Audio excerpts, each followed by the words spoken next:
ang gaganda. Ang ganda dito. Dahil ikot tayo doon.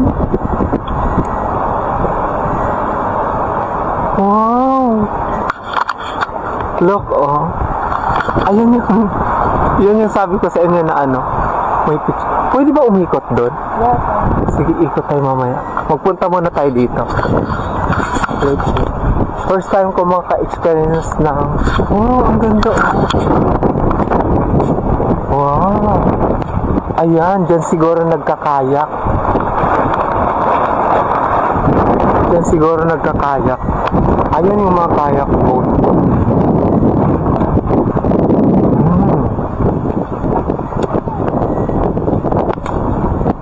Pero parang ang pangit naman magkayak ngayon, Day, no? Tapos ikaw ikot tayo dun, tara. Parang ayan yung kayak. Dami. The feeling really is very good.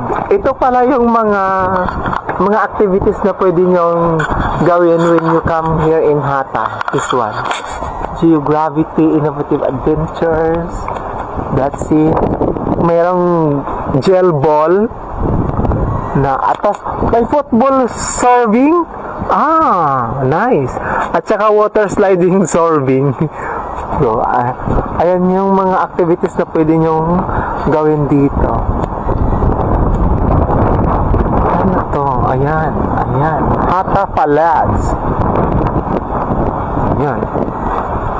Tindahan dito mga friends pag pumunta kayo dito. Yung mga tindahan nila dito, kahit tourist spots, walang higher price. Same pa rin yung price. Yung karak dun sa Abu Dhabi, 150 to 2 dirhams. Here, 1 dirhams only. See? Wala silang overpriced just because it's a tourist spot. See? Actually, mas cheaper pa nga yung tubig. Magkano sa atin yung tubig? Pag sa tindahan na sa restaurant. May 150, di ba? Dito dahil 1 dirhams lang. So, wala silang overpriced. Kaya parang maganda yung mga tourist spots nila dito. You know, sa Pakistan, double price din. Kahit yung mga museum nila doon, sa mga local, parang mga 60 rupees lang. Sa mga foreigner, mga 1,000, 1,500 rupees. Ganun yung bayan. Ang laki ng difference, di ba?